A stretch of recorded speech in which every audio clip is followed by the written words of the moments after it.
우리 좌우에 계신 분 한번 격려하는 시간 갖도록 하겠습니다. 하나님은 오늘도 살아서 우리 가운데 역사하십니다. 한마디 하시죠.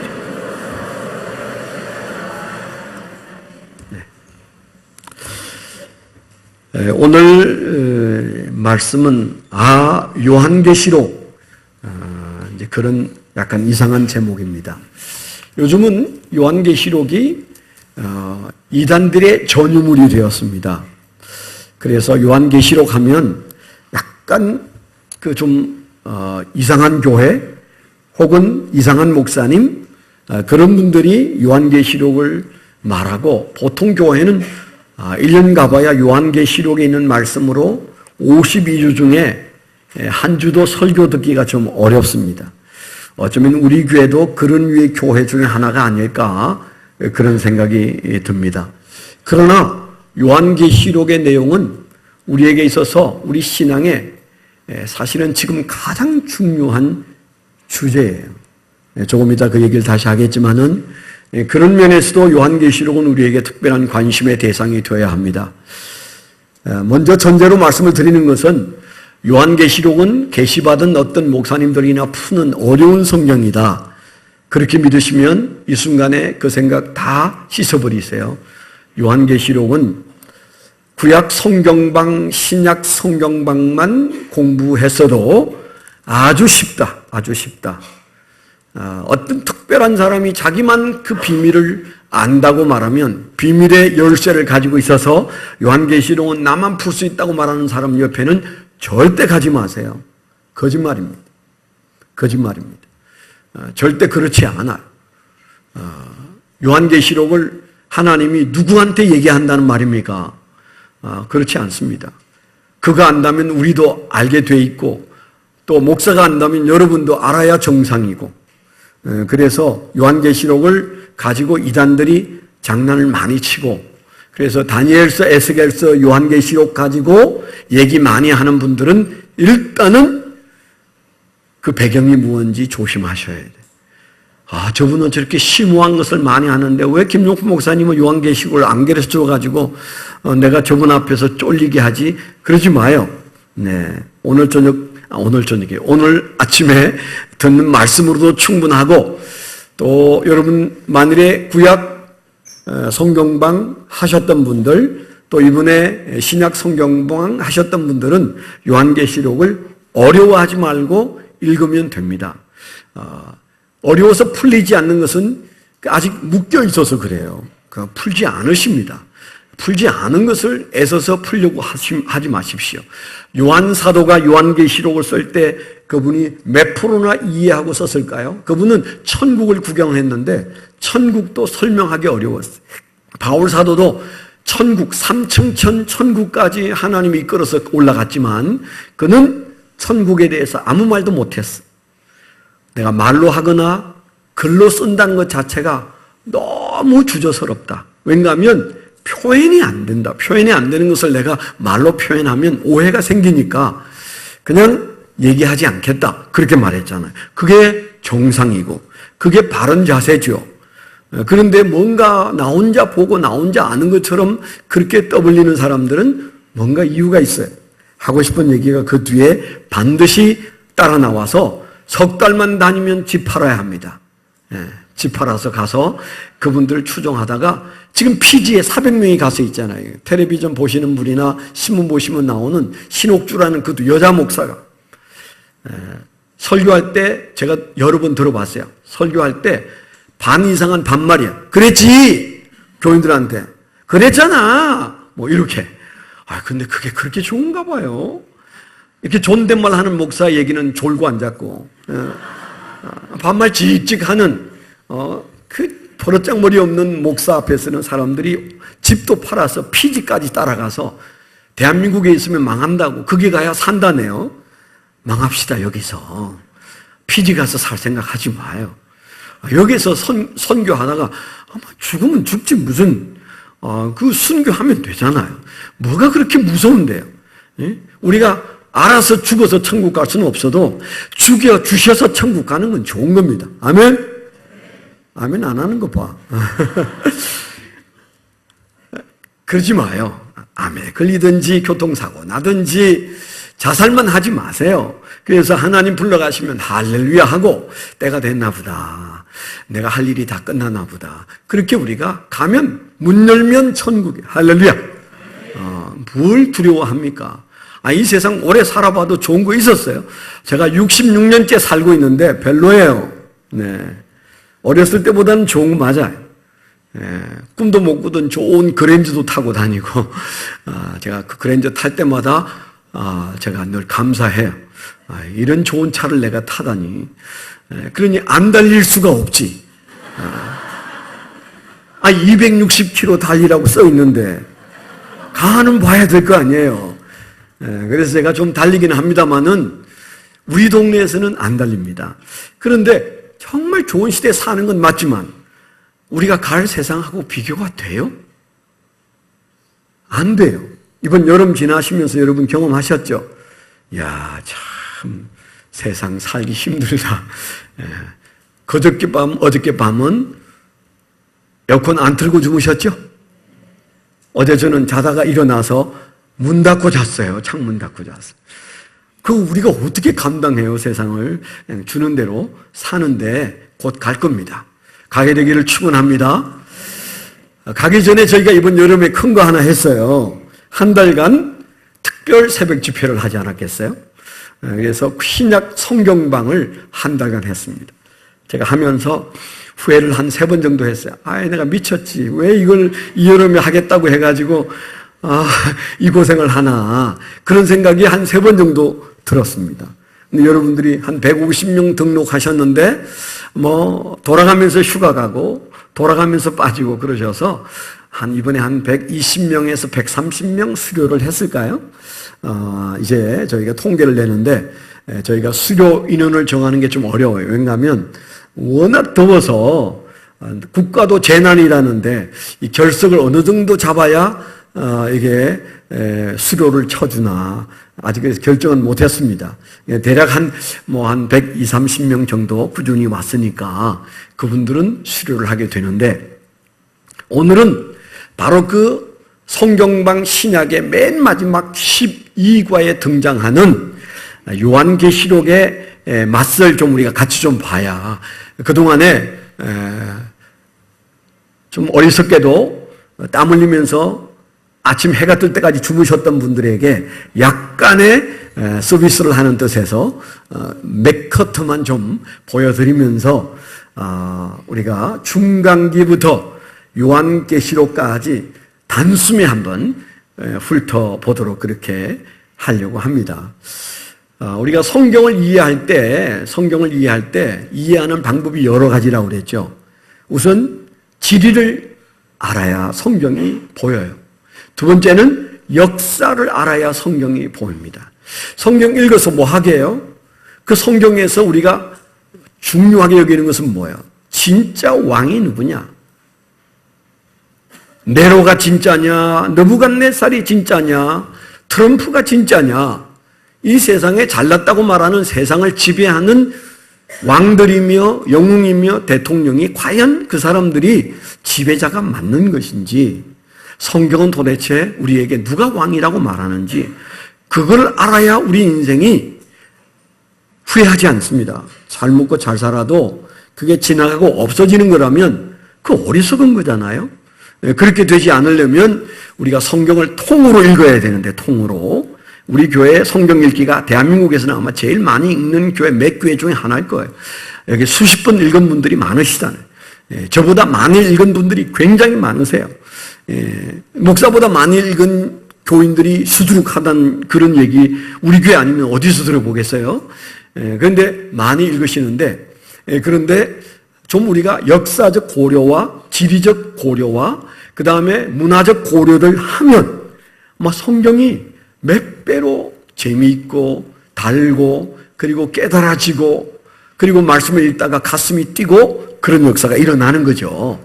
그래서 여러분들이 앞으로도 좀 성경을 통으로 이해하시려고 해야 돼요. 한국 교회가 왜 이단한테 잘 넘어가느냐? 이단에게 솔깃해서 잘 넘어가는 것은 그는 성경을 잘 아는 것 같고 나는 성경을 잘 모르는 것 같을 때 이단에게 넘어갑니다. 저는 고등학교 때 이단하고 안전자리에서 6시간 싸워본 적이 있어요. 6시간. 6시간이나 할 말이 있었다는 얘기잖아요. 그러면 무슨 자랑을 하고 싶은 거예요? 고등학교 때 벌써 김용훈 목사는 성경을 좀 알았다. 그런 얘기잖아요. 예. 그러니까 성경을 좀 아니까 이단하고 싸우면 돼요, 싸우면. 그런데 끌려가지 않습니다. 물론 저를 미국으로 유학 보내주겠다는 말 때문에 제가 원리강론 들으러, 통일교 원리강론 들으러 한 번은 갔어요, 한 번. 이단에 끌려간 게 아니고 도대체 인간들은 무슨 말을 하나.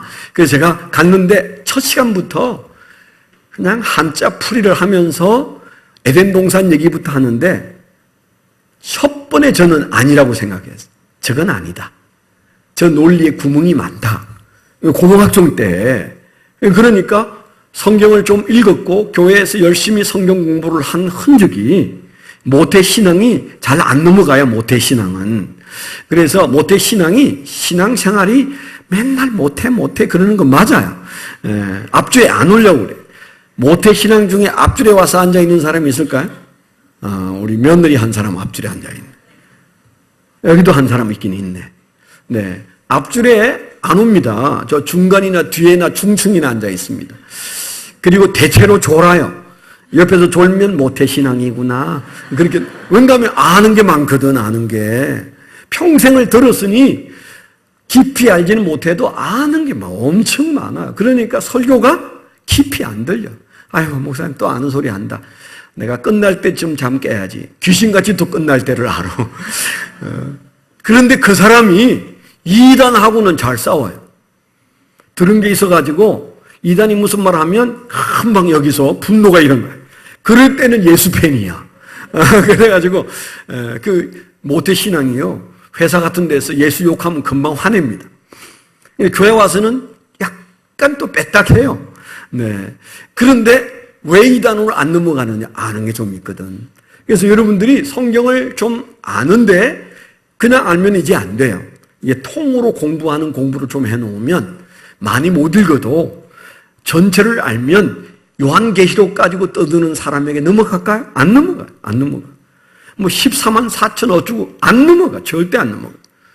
뭐 네 번째 대접이 뭘 의미하냐 그러면서 자기 교주를 말하려고 해도 안 넘어가. 왜? 통으로 알기 때문에. 그래서 여러분들이 앞으로도 성경을 교회 안에서 교회 바깥에서 공부하면 안 됩니다. 이제는 참 위험해요. 교회 바깥에서 공부하는 건 좀 위험합니다. 그래서 교회 안에서 성경 공부하세요. 안 가르쳐주면 가르쳐 달라고 하시면 가르쳐 달라는데도 안 가르쳐주는 교회는 그건 죽은 교회입니다. 네, 여러분들이 요청하면 무엇을 가르쳐 달라고 해도 교회가 가르칠 수 있어요. 여러분은 아는데 목사가 모른다? 그 목사도 아니에요. 아니 20년, 30년 연구하고 여러분이 묻는 것을 답을 못한다면 목사겠어요? 뭐 질문해 보시라고. 무슨 질문이든 기독교와 관련 질문, 성경과 관련된 질문, 질문해봐요. 여러분 수준에서 묻는 것은 다 답합니다. 어떤 난제라도 풀어드립니다. 그러니까 지레짐작하지 마요. 교회는 어떤 목사님도 그 정도 준비는 돼 있다. 그래서 여러분 귀찮게 좀 하실 필요가 있어요. 우리 교회에서도 여러분 배우고자 하면 언제든지 1대1로도 가르쳐 드린다.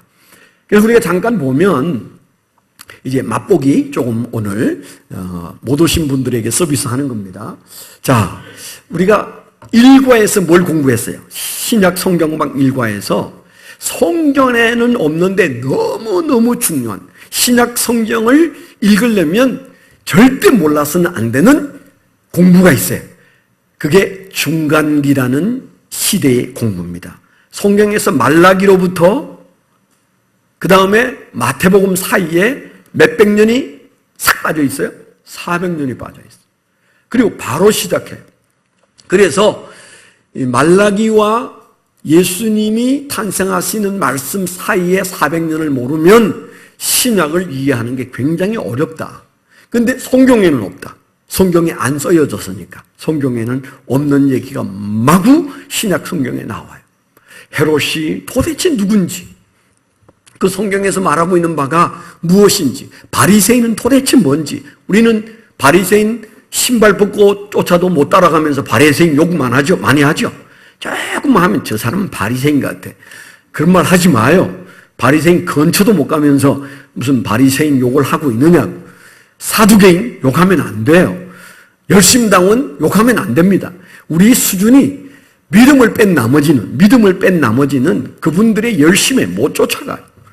모르니까 그 사람들 욕을 쉽게 하는 거죠. 그래서 우리가 그 중간기를 잘 알아야 되는데 그 중간기의 핵심 키워드는 마카비 시대입니다. 하스몬 왕가가 있었다. 나라는 없는데 왕이 있는 시대가 있었어요. 네. 북왕국 멸망하고 남왕국 멸망한 다음에 BC 167년에 마카비라는 사람이 나라를 일으켰어요. 이스라엘 나라가 없어진 지 오래인데 그가 나라를 일으키고 그래서 그 후손들이 왕노릇을 좀 했는데 그걸 하스몬 왕가라고 그러고 마카비 시대라고 말하고 마카비 운동이라고도 말하고 그래서 그들이 그 한우카를 축제일로 여기는데 지금까지도 매우 중요한 다윗 이후에 가장 자랑스러운 나라가 언제였느냐? 마카비 시대다. 그런데 그 성경에는 그런 얘기가 하나도 없죠. 그래서 우리가 역사를 좀 읽어야 되는데 구약 성경 전체와 신약 성경 전체가 말하려고 하는 중요한 얘기가 있습니다. 그게 뭔가 하면 세상에는 여러 나라와 여러 왕들이 지나갔지만 다 지나가는 그리고 다시 찾아볼 수 없는 불러낼 수 없는 사람들이다. 그러므로 진짜 왕 아니다. 세상에 진짜 왕이 누구냐? 하나님이 진짜 왕이시다. 진짜 왕은 나다. 그게 구약 성경의 핵심 내용이에요. 신약 성경의 핵심 내용 중에 하나가 뭡니까? 진짜 왕은 메시아인 예수 그리스도다. 아멘. 그걸 말하고 있어요. 하나님이신 예수 그리스도가 진짜 왕이다. 그걸 말하려고 하는 말씀 속에서 구원 얘기가 나오고 행복 얘기가 나오고 축복 얘기가 나오는 거죠. 여기 보십시오. 자, 여기 이 도표는 시대별 도표예요. 저 옆대를 올라가면 BC 4000년. BC란 뭐예요? Before Christ. 예수가 오시기 전 4000년 때쯤 히브리인들이 살고 있었고 이집트가 그때 있었고 메소포타미아 문명이 그때 있었고 이탈리안이 그때 있었고 그렇게 해서 히타이트족으로부터 시작해가지고 여러 족속들이 있었다. 그리고 맨 끄트머리가 뭐예요? 이란인. 이 이란인이란 소위 말하는 그 페르시아. 지금 이란 사람들이 페르시아 사람들이다. 이렇게 말하기는 좀 어려워요. 이란 사람들의 그 이란을 이루고 있는 나라에 이란 종족이 꽤 있습니다. 가장 많죠. 그런데 그 조상을 쫓아가면 이란 종족은 우리가 말하는 페르시아 사람들이다. 이제 그렇게 말할 수 있는데 이거 보십시오. BC 4000년 때 뭐 우리가 계산하는 계산법으로 말한다면 혹시 뭐 아담 때 뭐 그렇게 말하기도 좀 어렵지만 여튼 아담 때 그 무렵에는 아담 이후에 이렇게 여러 나라들이 부족 형태로 존재하다가 BC 2000년쯤 되면 서서히 색깔이 짙어지는 이집트, 그 다음에 메소포타미아에서 바빌로니아가 이제 서서히 강력해지기 시작하죠. 그리고 나머지는 큰 차이가 없습니다. 이제 그렇게 가다가 BC 1000년경 이스라엘로 말하면 다윗 왕 때죠. 다윗 왕 때. BC 2000년 때는 아브람 때. BC 1500년 때는 모세 때. BC 1000년 때는 다윗 때인데 이때도 이스라엘은 그저 유명무실한 그런 나라입니다. 그런데 이집트는 보세요. 왕성해졌죠. 커졌습니다. 그런데 더 커진 나라가 있어요. 바벨로니아. 이 바벨론은 점점 굵어집니다. 물론 갈라졌다가 붙였다가 하지만 이렇게 왕성하고 그 다음에 히타이트족들도 약간씩 뭐 좋아지지만 별 차이가 없습니다. 자, 그 다음에 조금 내려오면 BC 1000년 이후에 내려와서 갑자기 어떻게 됐어요? 히브리인들은 나라가 둘로 쪼개졌습니다. 북왕국, 남왕국, 유다. 그렇게 갈라졌죠. 그래서 이 작은 나라가 다윗 때 조금 좋아지다가 둘로 딱 갈라져서 그 다음에 조금 보니까 721년 북왕국이 멸망합니다. 멸망해서 아수르에게 망하고 아수르는 바벨로니아에게 망하고 그래서 이제 이게 죄송합니다. 이건 이집트인데 아수르에게 멸망하고 그 다음에 바벨론이 이제 지배하게 되죠. 그 다음에 조금 더 지난 다음에 BC 586년에 남왕국도 멸망하게 돼요. 이쯤에서 멸망하게 됩니다. 그래서 바빌로니아에 멸망하면서 바빌론은 이렇게 강성한 나라로 바뀌게 되죠. 세계는 이렇게 흘러갑니다. 그 다음 보면 바빌로니아가 저렇게 큰 세계에서 가장 강대국으로 가다가 그 나라가 그만 힘이 딸려서 유명무실하게 되는 대신에 그 힘을 누가 받아갑니까? 페르시아가 받아갑니다.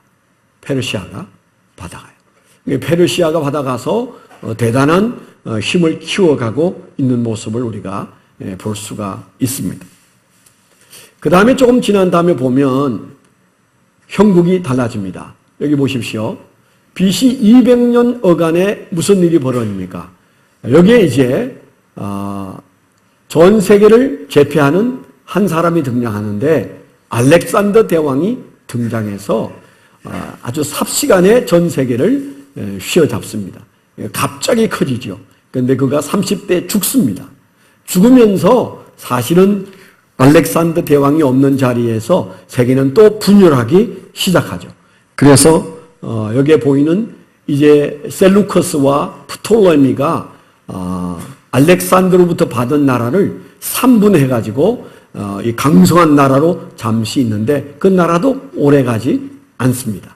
그래서 이제 나라가 흘러가고 이집트도 이제 그렇습니다. 그런데 여러분 우리가 주목해 봐야 할 것은 갑자기 엄청난 기둥으로 등장하는 나라가 있죠. 이 나라가 뭡니까? 여기서 서서히 자라던 이 나라가 로마라는 나라입니다. 알렉산더 대왕이 잠시지만 어마어마한 세력을 가진 다음에 그 다음에 서서히 나타나는 로마가 잠시 후에 예수님이 이 세상에 태어나실 무렵인 바로 요 무렵에는 어마어마한 크기로 지금까지 볼 수 없었던 큰 나라로 등장합니다. 그러면 그 나라가 그렇게 등장한 다음에 어떻게 될까요? 점점 그렇게 되고 AD 150년에도 그렇게 되고 그렇게 나라가 왕성한 모습으로 존재하는 것 같지만 우리가 잘 아는 대로 그 나라는 급격하게 로마가 멸망하게 되죠. 그런데 그 급격하게 멸망한 로마 이후에 일어나는 나라들을 이미 느부갓네살 왕이 꿈으로 보았습니다. 바벨로니아, 그러니까 남왕국 이스라엘을 잡아삼킨 느부갓네살이 어느 날 꿈을 꾸었는데 상상할 수 없는 이상한 꿈을 꾸었어요. 웬 금신상이 나타났는데 머리는 황금으로 되어 있어요. 그런데 그 다음에 이 가슴 부위는 은으로 되어 있고 허리 부위는 노스로 되어 있고 다리 부위는 철로 되어 있고 이렇게 되어 있는 몸짓을 가진 그 동상이 등장하는데 도대체 이게 뭔지 알 수가 없어서 너무 괴로워하다가 다니엘에게 물었을 때 다니엘이 뭐라고 말합니까? 그가 기도해보고 하나님이 주시는 계시로 그가 한 말이 임금님 세상이 어떻게 흘러가는지 임금님이 전 세계를 제패했지만은 전 세계가 당신의 힘으로 영원한 나라가 되는 것 아닙니다. 사실은 왕은 따로 있습니다. 그래서 얘기하는 게 뭐예요? 그 금신상 머리 부분은 바벨론이다. 그렇지만은 바벨론이 지나갈 것이다.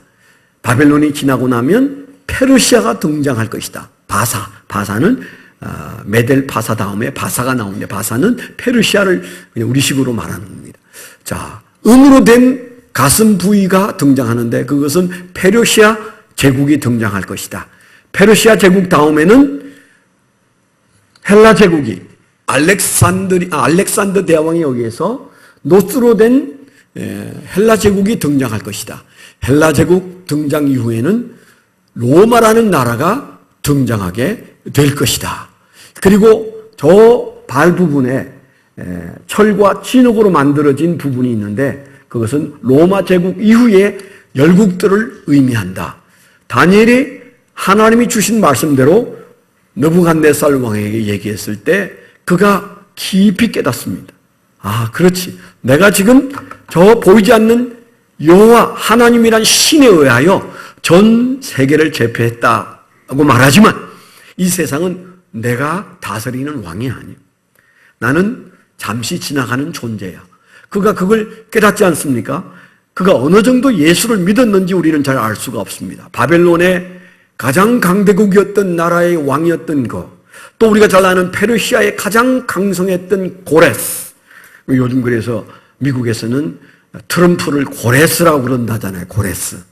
아, 저 완전히 또라이 같은데 뭔가 하는 짓이 뭔가 하나님에 의해서 움직이지는 것 같은데 하나님이 부리고 있나 보다. 그래서 하나님 백성은 아니지만 하나님에게 붙잡혀 있는 저 이상한 대통령 고레스 뭐 이렇게 말한다는데 두고 봐야 할 일입니다만은 여하튼 느부갓네살이 깨닫고 고레스가 깨닫고 우리는 진정한 의미에서 왕이 아니다.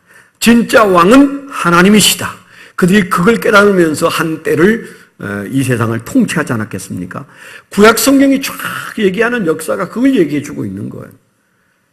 그러니까 한마디로 말하면 뭡니까? 성경이 말하려는 것이 너희가 성경을 무엇으로 읽느냐? 성경의 내용은 진짜 왕이 누군지를 말하고 있는 것이다. 진짜 왕이 하나님인 것을 알면 그 다음에 우리는 어떻게 됩니까?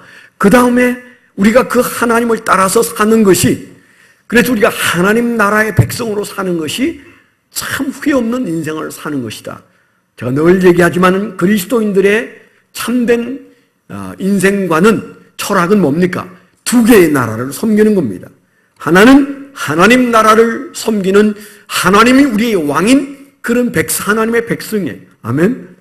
또 다른 하나는 대한민국에서 태어나서 우리는 대한민국 백성이에요. 애국해야 합니다. 대한민국이 반드시 잘 되도록 우리가 힘쓰고 애써서 더러 우리는 하나님을 위해서 죽고 그리고 경우에 따라서는 대한민국을 위해서도 죽을 수 있다는 각오를 가지고 살아야 악한 사탄이 이 나라를 넘어뜨리지 못합니다. 그래서 우리가 역사가 성경을 통하여 우리에게 보여주는 역사는 바벨론 제국도 있었고 그 다음에 거기에 헬라 제국도 페르시아 제국도 등장하고 그리고 헬라 제국도 등장하고 그 다음에는 로마 제국도 등장하는데 그건 다 뭐예요? 하나님의 계획 속에 하나님께서 이 세상을 붙들고 계시고 그들은 하나님의 하수인에 지나지 않는 것이다. 지금의 열강도 마찬가지. 미국이 어떠하다, 중국이 어떠하다. 그거 여러분 우리가 이 세상 지금 환경을 피해갈 수는 없지만은 그러나 다 지나가는 것들이다. 그런 말씀을 성경에서 말씀하시고 그리고 이제 우리가 신약 성경을 간단하게 한번 보시면 신약 성경 도표를 한번 펴주시죠. 신약 성경, 신약 성경 도표. 자, 요 표를 한번 보시면 좋아요. 우리가 한 달 내내 공부한 내용을 간단하게 한번 볼 수 있는 도표입니다. 성경을 보는 방법이 가장 일반적인 방법은 창세기부터 책별로 성경을 읽어가는 거예요. 근데 책별로 성경을 읽으면 실수할 수 있는 게 뭐가 있습니까? 이 책별로가 역사의 연대기 순서가 아니라는 거예요. 구약도 신약도. 우리가 마태복음이 제일 앞에 있으니까 마태복음이 제일 먼저 써여진 것 같습니까? 아니, 한참 뒤에 써여졌어요. 편지글들이 데살로니가 전서, 데살로니가 후서 뭐 이런 성경들이 먼저 써여지고 그 다음에 복음서가 써여지고 맨 마지막에 요한계시록이 AD 100년 어간에 써여진 건 맞아요. 그래서 연대기대로 성경이 안 써여진 걸 계속 그렇게 읽으면 성경을 읽어도 이게 언제 때 얘기인지 헷갈릴 수 있는 거죠. 그래서 역사를 공부해야 되고 지리를 공부해야 된다는 말씀을 드립니다. 신약도 역시 어려워요. 왜 어렵습니까? 마태, 마가, 누가, 요한복음으로 되어 있는데 여기서 말하고 있는 그 시간 안에 예수님이 어디에서 뭘 어떻게 했는지 차례대로 이해할 수가 없어요. 그래서 이걸 다 흩어가지고 이 사복음서를 흩어서 시간별로 정렬을 해보고 장소별로 정렬을 해보니까 예수님이 이렇게 살다가 천국으로 가셨구나 하는 것을 알게 되게 되는 거죠. 그래야 읽어도 설교를 들어도 이해가 좀 된다. 이제 그걸 여러분들이 기억할 필요가 있습니다. 그래서 우리가 공부할 때 어떻게 했어요?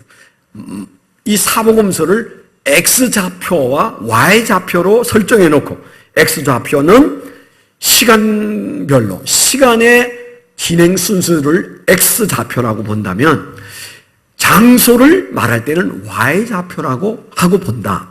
예수님이 어떤 시간 속에서 어디에 계셨는가?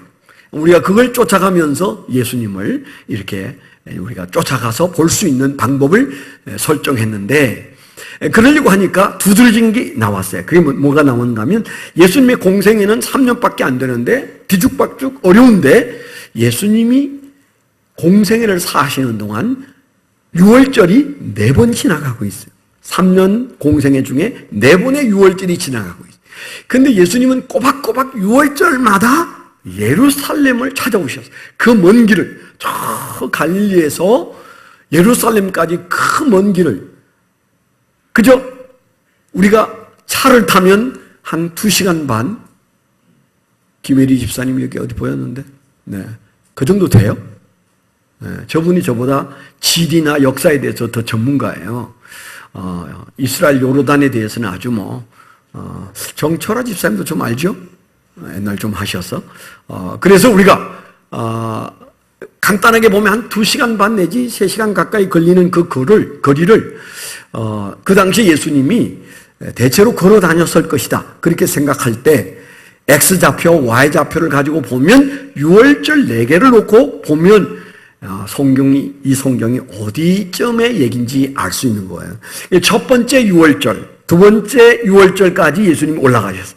그런데 세 번째 6월절에는 안 올라가셨어요. 갈릴리에 계셨어요. 그때 집중 제자 훈련을 하셨어요.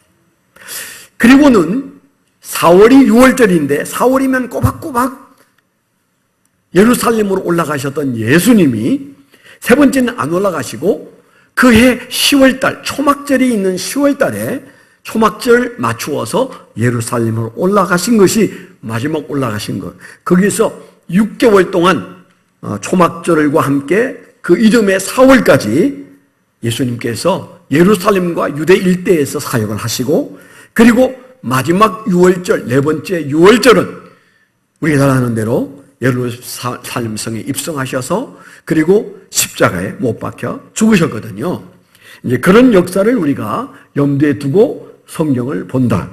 있지 않습니까? 그래서 첫 번째 6월절, 그 다음에 두 번째 6월절, 세 번째 6월절은 안 올라가시더라.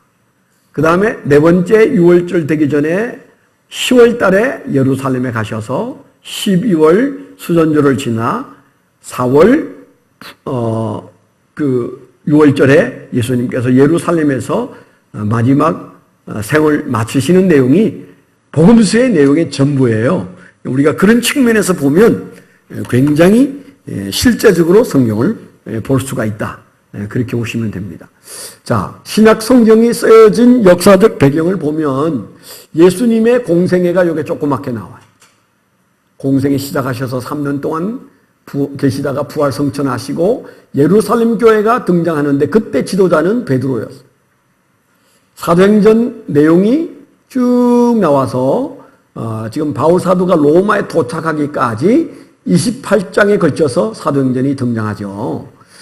그래서 사도행전의 전반부는 베드로 사도가 주역을 맡았고 그 뒷부분은 바울 사도가 주역으로 활동하는 것이 사도행전에 나오는데 바울 사도의 사역은 그가 다메섹 도상에 예수 믿는 사람 죽이러 갔다가 거기에서 이미 천국에 가신 부활하시 천국 올라가신 예수님이 나타나셔서 당신 누굽니까? 그랬더니 너가 핍박하는 예수다. 그때 그 예수를 만난 다음에 인생이 바뀌어서 저 아라비아 사막에 가서 3년 동안 그는 깊이 말씀을 연구하잖아요.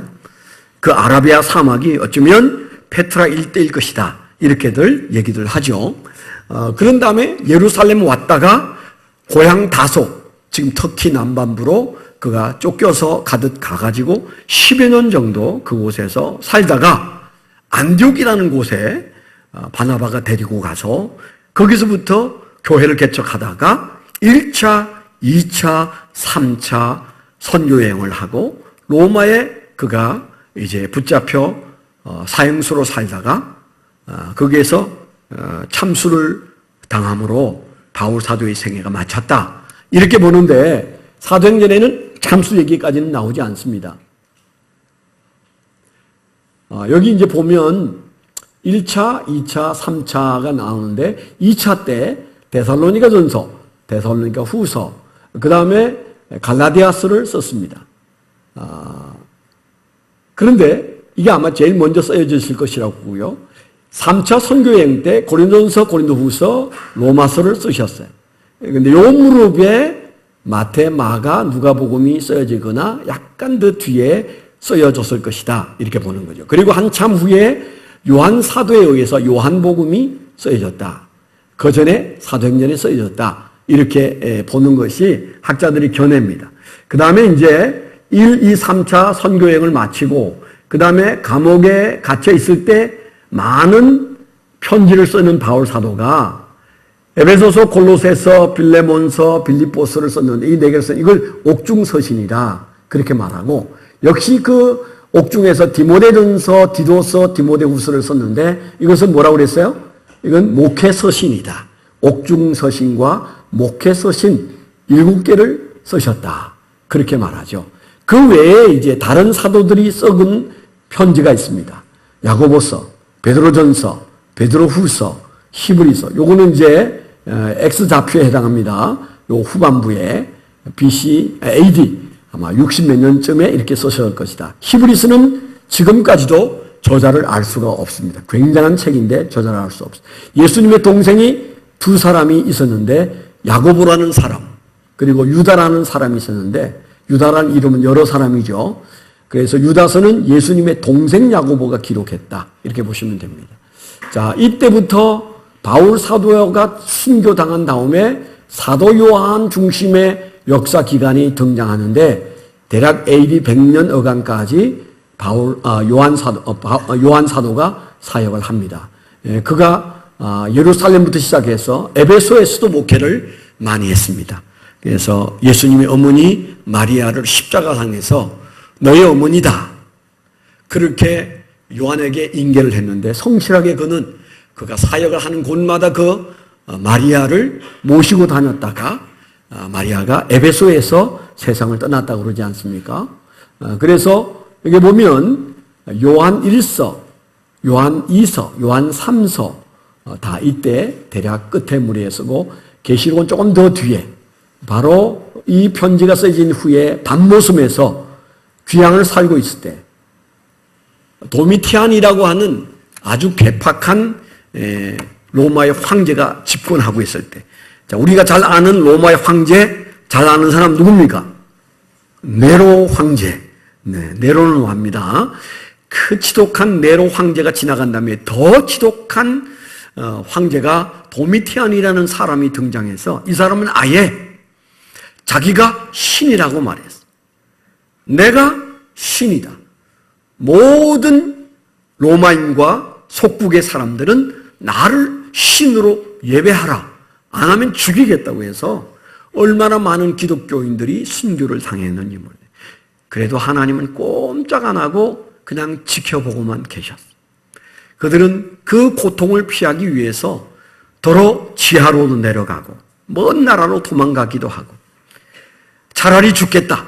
끌려가서 죽는 사람도 나오고 그렇게 할 때가 바로 요한계시록을 기록할 때 요한 사도도 기독교의 그 대표적인 인물이기 때문에 저 반모섬이라는 섬에 유배를 보내어서 그곳에 있는 동안 하늘에서 예수님이 찾아오셨습니다.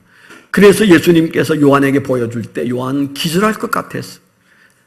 하나님 우편에 계셔야 하는 예수님이 어떻게 여기까지 오셨습니까? 그래서 예수님 앞에 그가 눈물로 반가워할 때 예수님께서 뭐라고 말씀하셨어요?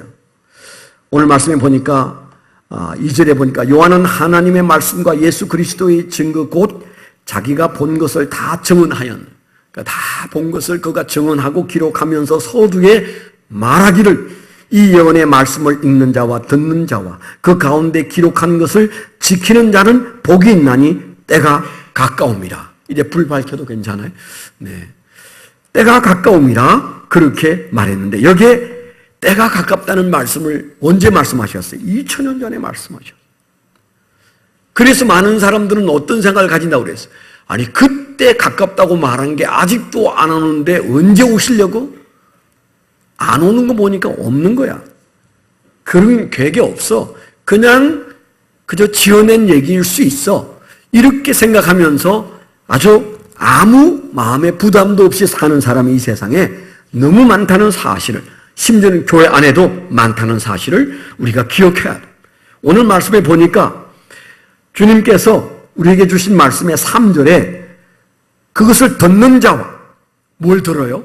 예수가 왕이라는 사실을 듣고 그리고 그것을 알고 그 말씀에 근거한 명령들을 지키는 자는 복이 있나니. 그래서 복이 있나니 예수님이 말씀하시는 그 복이 누구에게? 바로 이 성경에 말하고 가르치고 있는 예수가 진정한 왕이다. 예수 그리스도 앞에 예수가 누군지 너는 너 자신의 인생에 중요한 결정을 내려라. 그래서 듣고 지키면 뭐 한다고 그랬어요? 복이 있다고 그랬어요. 여러분, 예수님이 약속하신 이 성경의 복이 우리가 되었으면 바라는 로또를 맞아서 누리는 복에 비유할 수 있을까요? 여러분 중에 로또를 주기적으로 사시는 분 계시죠? 네. 이 복 보시고 이젠 사지 마요. 네. 예수 희망이 없는 사람들이 하는 짓이지, 그거 사가지고 뭐 하시게요? 저 갖다 주시려고? 사지 마요. 그거 아닙니다. 우리는 그저 땀 흘려 성실하게 우리가 벌어들인 것으로 식탁을 차리고 우리 식탁 위에 올려진 것이 하나도 부끄럽지 않은 것으로 자식을 먹여야 그 자식이 바로 될 수 있어요. 아멘? 여러분 그냥 아무거나 좋은 것 갖다가 올려놓고 먹는 사람들 부부에 없습니다. 이상하리만큼 부부의 애정이 사라져버려요.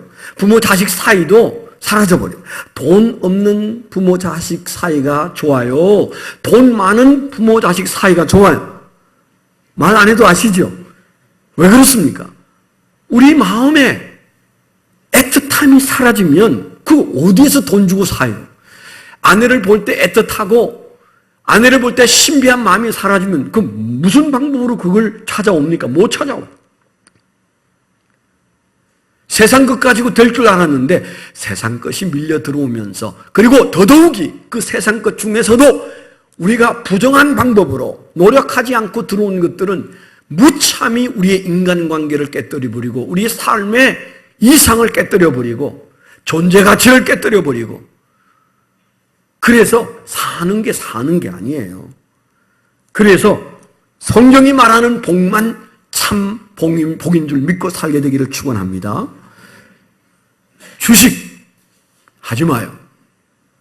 하더라도 투자만 하십시오. 투기하지 마요. 투자와 투기가 어떻게 다른지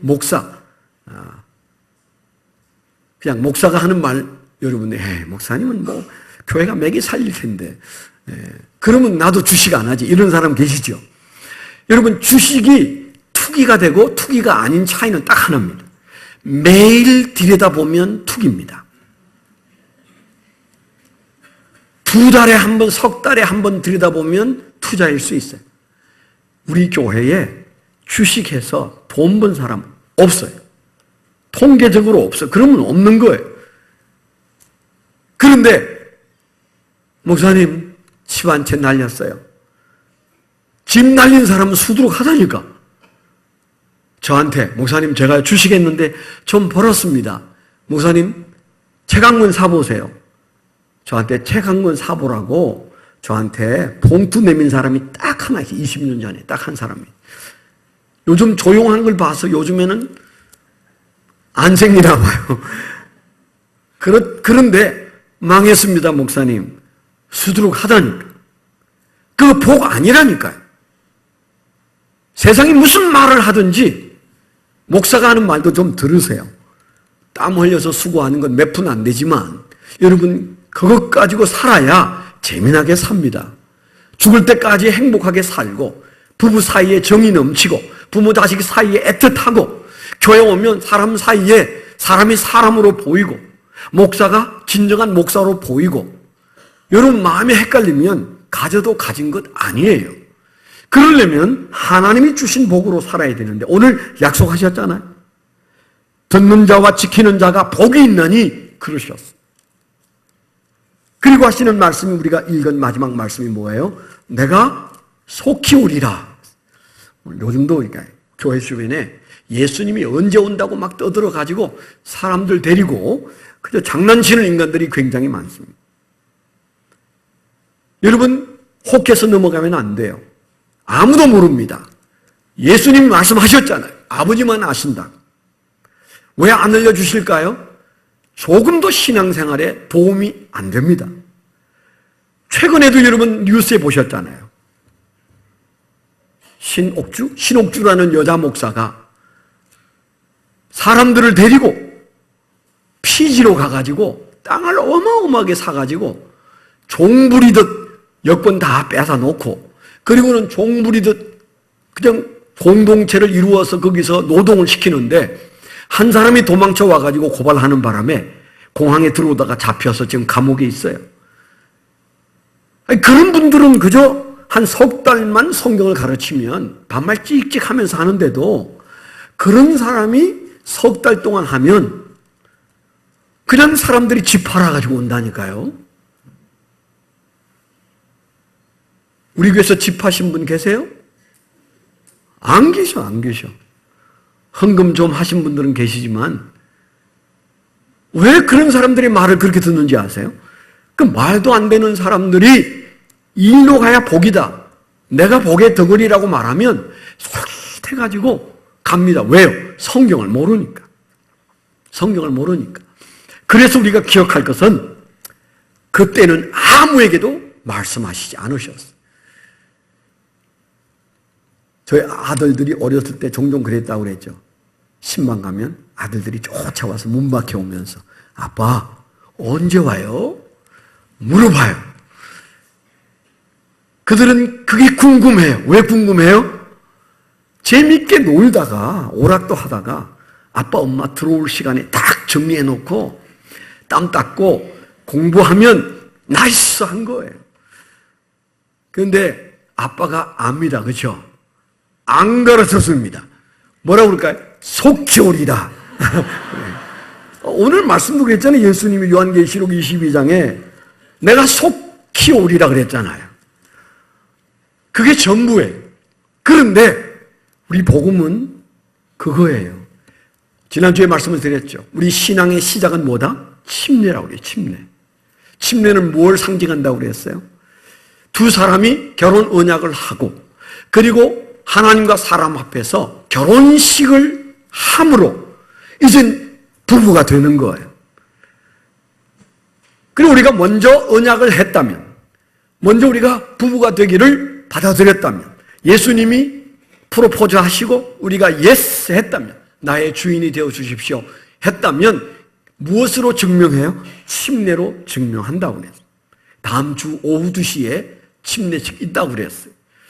침례를 받는데 예수를 영접한 사람만 받습니다. 여러분들이 아무리 받고 싶어도 아직 예수 영접을 아직 안 왔다면, 예수가 주인으로 마음속에 여러분 결정하지 않았다면 여러분들이 침례를 받으면 안 됩니다. 그러나 나중에 내가 또 예수 그리스도에게 변절할까 봐 침례 받기 두려워하는 사람은 걱정 내려놓으세요. 변절 못합니다. 안 놔주십니다. 한 번 분명하게 예수를 영접하시면 여러분들이 해병도 한 번 해병이면 영원한 해병이라는데, 예? 여기 해병대 출신 계시죠? 해병도 한 번 해병이면 영원하다는데, 한 번 예수의 신부가 되면 영원히 예수의 신부예요. 내 마음이 1000번 변하든 10,000번 변하든 예수님이 피 흘려 죽기까지 사랑하시기 때문에, 내가 예수 버리면 불행해질 것을 알기 때문에 절대 놓아주시지 않습니다. 매를 때려서라도 우리를 기다리고 돌이켜 놓습니다. 그래서 우리가 예수 영접한 Believers Baptism, 믿는 자만이 침례를 받을 수 있어요. 세례를 받을 수 있어요. 그런데 여러분 중에 지난주에도 말씀을 드린 대로 나는 예수 믿었고 세례 받았는데 내가 아름다운 교회 다니는데 침례를 또 받아야 됩니까? 번거로운데요? 그런 분 계시다고 그랬죠? 많이 있다고 그랬죠? 제가 명단을 불러드렸어야 되는데 여기 딱 나왔어야 되는데 에티켓 없는 거라고 그랬죠? 침례교회 교인이면 반드시 침례를 받아야 됩니다. 세례가 가짜는 아니지만 성경에 없는 것은 확실합니다. 천주교회가 아이디얼하게 만들어낸 의식일 뿐입니다. 그렇다면 성경에 있는 대로 예수님도 받으셨는데 무슨 잔소리가 많아요? 받으셔야 돼요. 그런 분들은 심각할 필요가 없어요. 그냥 성경대로 내가 침례를 받지 뭐. 그게 교회의 의를 이루는 거라면 받겠다. 그래서 여러분 다음 주일날 오후 2시는 여러분들이 합동으로 침례를 받습니다.